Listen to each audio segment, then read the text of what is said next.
I stood at the edge of the glittering abyss, my heart hammering so loud I swore the armed security guards could hear it. The Manhattan penthouse gala sparkled like a diamond, all chandeliers and champagne, perched 50 stories above Central Park's dark sprawl.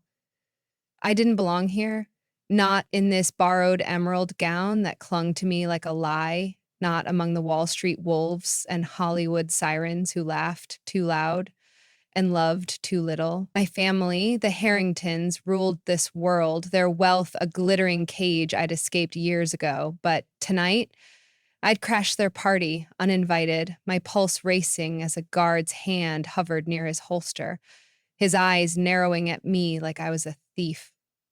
Maybe I was. I was here to steal something. Closure? Revenge? Or maybe just the right to breathe without their shadows choking me. The glass wall beside me was all that separated me from a 500-foot drop. One wrong move, one push, and I'd be a headline by morning. My fingers tightened around a champagne flute, the stem cold against my palm. I scanned the room, searching for them. My brother, Ethan Harrington, hedge fund golden boy, was the first to spot me. His venomous grin sliced through the crowd as he swaggered over, his tailored tux reeking of money and malice. Well, look who crawled out of the gutter, he said, loud enough for the nearby guests. Distant cousins, corporate climbers, and tipsy socialites to snicker. Emily Harper, the family nobody. What's this, your big comeback? I didn't flinch, though my knuckles whitened. I'm not here for you, Ethan, I said, my voice low, steady, a vow to myself not to break. Not tonight. Not ever again. He laughed, a cruel bark. Then why are you here? To embarrass us more than you already have? Before I could answer, she appeared. Victoria Harrington, my mother, media mogul, and queen of this glittering hell. Her diamond necklace caught the light, her smile sharp as a blade. She glided toward me, a glass of red wine in her manicured hand. Emily, she purred, her voice dripping with false warmth. Then, with a flick of her wrist, she accidentally spilled the wine across my gown. The crowd gasped as the crimson liquid soaked the emerald fabric, dripping onto the marble floor like blood. You're a stain on our legacy, she hissed, low enough that only I could hear. You always were. The room spun, my cheeks burned, not from the wine, but from the weight of 1,000 eyes. No one moved, no one spoke, they just watched, like vultures circling a corpse. I wanted to scream, to hurl the champagne flute at her perfect face, but I couldn't. Instead, I whispered, I'm here to end this. Ethan snorted. End what? Your pathetic little life? The words hung in the air, heavy, final. And then the penthouse doors burst open, the sound like a gunshot in the silence. Nathan Caldwell, my husband, stormed in, his presence a tidal wave that sucked the air from the room. Nathan, tech titan, founder of Nexus Innovations, a man so powerful even senators tread lightly around him.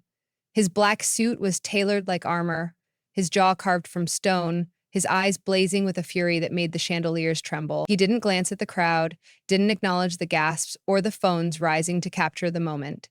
He walked straight to me, took my wine-stained hand in his, and said, loud enough for every lying tongue to hear, touch my wife again, and I'll bury this entire family. The room froze. Time stopped. My heart, already battered, thundered with something new. Pride, fear, love, all tangled together. Ethan's jaw dropped, his arrogance crumbling. Her? He spat, pointing at me like I was a stray dog. Married to you? This is a sick joke. I stepped forward, my voice steel now. Choke on it, Ethan. I don't need your approval. Nathan smirked, his gaze slicing through Ethan. You're smaller than your ego suggests. The crowd tittered, nervous laughter rippling at the edges. Victoria's face twisted with rage. This is a stunt, she snapped, her voice cracking the silence. A desperate grab for attention from a girl who's always been nothing. Nothing? I said, my voice rising. You erased me when I wouldn't be your puppet, when I chose to work, to live, to breathe without your chains. Nathan's hand tightened around mine. He turned to the crowd, his voice calm but lethal. Emily could have had everything. My wealth, my world. She chose to build her own. She's a cybersecurity consultant, not because she had to, but because she refused to let money define her. The room shifted, murmurs spreading like wildfire. Victoria's eyes narrowed, but Nathan wasn't done. He pulled out his phone, dialed his assistant, and said, "Cut the Harringtons from every Nexus partnership. Now." Victoria paled, her media empire tethered to Nexus tech. "You can't," she whispered. "I just did," Nathan said. Ethan lunged, his fist aimed at Nathan's face, but security materialized, pinning him to the floor. Nathan didn't flinch. "Escort Mr. Harrington and Mrs. Harrington out," he said, his voice ablade. "They're done here." As they were dragged toward the doors, I leaned close to Ethan, my voice a whisper. "You'll never understand what I've built." The gala emptied fast after that. Guests slipped out, clutching their designer bags, avoiding eye contact. Outside, paparazzi swarmed us, their flashes blinding, their shouts a cacophony. "Emily! Nathan! Is this a PR stunt? Who's the mystery wife?" I clung to Nathan's arm, my gown still damp with wine. "They'll rip me apart, won't they?" I murmured. He shrugged, his confidence unshaken. "Let 'em try. We own the truth." But the truth was a fragile thing, and that night it started to crack. I was driving home alone, Nathan's security team trailing a mile behind, when my brakes failed. The car screamed down a rain-slicked bridge, the Hudson River glittering below like a hungry mouth. I yanked the wheel, skidding onto the shoulder, my heart in my throat as the car stopped inches from the edge. My hands shook as I called Nathan. "Someone cut the brakes," I said, my voice barely audible. This wasn't an accident. He was there in minutes, his face a mask of rage. "Ethan?" he asked. "I don't know," I said, but the suspicion gnawed at me. Ethan had always been cruel, but this was war. By morning, the headlines were everywhere. Tech mogul's secret wife, from rags to riches or frauds. My phone buzzed with a message that turned my blood to ice. "I know what you did, Emily. Pay up or you're done." The voice on the other end was Marcus Kane, a loan shark from my past, a ghost I thought I'd buried. He demanded $2 million, 0 cents, his tone dripping with menace. "You're famous now, sweetheart. Time to pay your debts." I confessed to Nathan that night, the words spilling out like poison. Years ago, when I was broke, evicted, alone, I borrowed money from Kane. I didn't know who he was then. I was desperate. Nathan's jaw tightened, but his voice was steady. "No one blackmails my wife." But Kane wasn't just a voice on the phone. 2 nights later, his thugs cornered me in a parking garage, their knives glinting under the fluorescent lights. "Pay up, or we carve you up," one growled. My training kicked in. Self-defense classes I'd taken after leaving the Harringtons.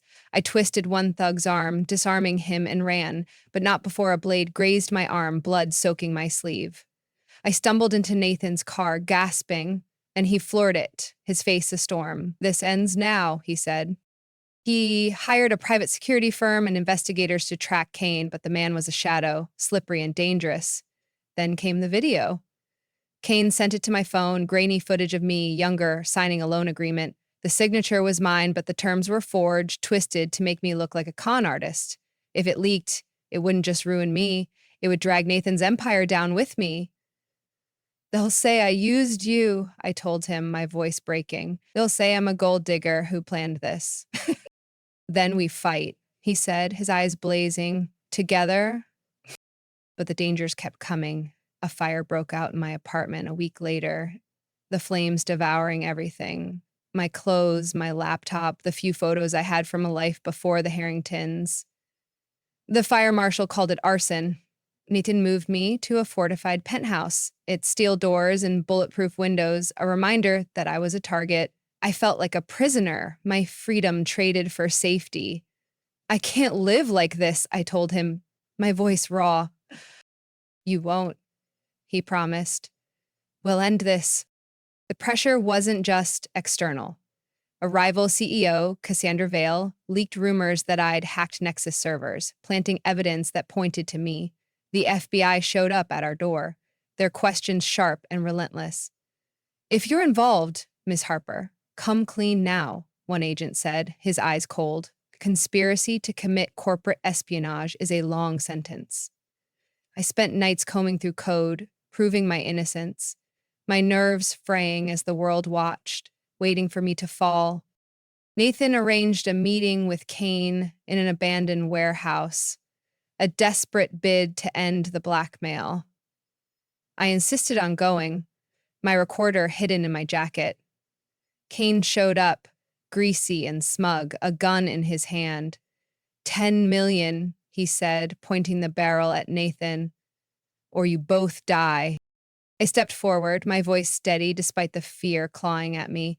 You're done, Kane. I recorded everything. Nathan's security team emerged from the shadows, disarming Kane, but not before he fired a shot that grazed Nathan's shoulder. Blood bloomed on his shirt, and I screamed, but he waved me off, his face grim. He's nothing, he said as Kane was cuffed. But Kane's parting words chilled me. The FBI probe intensified, and I uncovered evidence tying Cassandra's leak to Victoria's media network. My mother was playing a deeper game, using her empire to destroy me. Then came the ambush. Kane's men boarded our private jet mid-flight, their guns trained on us as turbulence rocked the plane.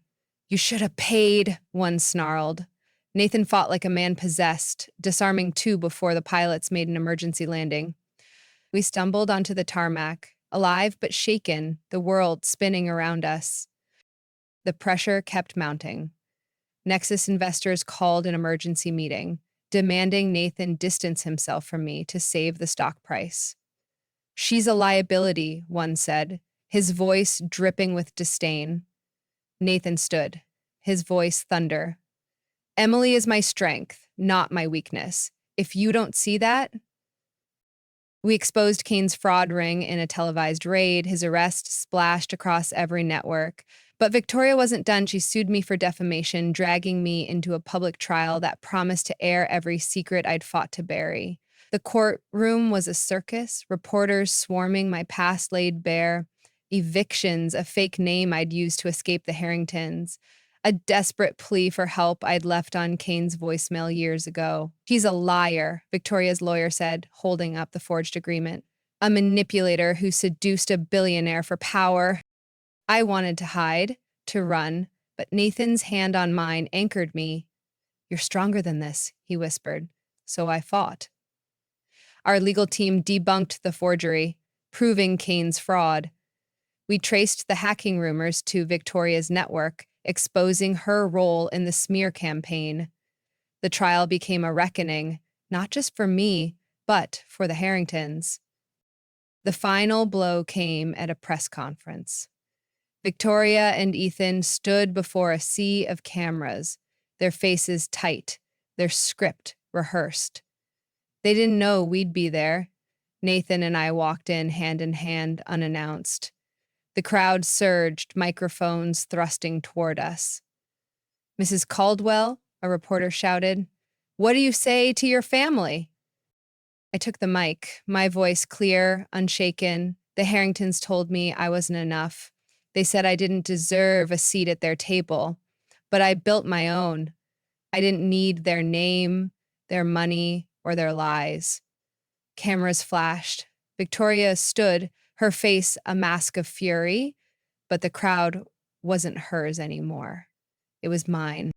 And then I said it. The truth I'd carried for years. I used to think I had to prove myself to be loved, but I don't. The people who matter, the ones with real hearts, see me already. I turned to Nathan, his eyes shining with pride, and the room fell silent. Not from shame or fear, but from respect. I wasn't the girl they'd laughed at. the stain they'd tried to erase. I was Emily Caldwell, the woman who'd risen without permission, who'd faced knives and flames and lies and still stood tall.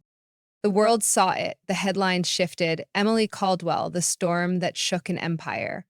Victoria's empire crumbled, her partnership severed, her name tainted. Ethan vanished from the public eye, his arrogance no match for the truth. And me? I stood beside Nathan, not as a trophy or a victim, but as his equal, his partner, his storm. But there was one secret I hadn't shared, not even with Nathan. Years ago, before I knew him, I'd made a choice, a desperate, dangerous one that tied me to Kane's world in ways I couldn't escape. A name I'd used, a deal I'd struck, a shadow that still hunted me. As we left the press conference, my phone buzzed with a new message. You think you've won, Emily? I know the truth, and I'm coming for you.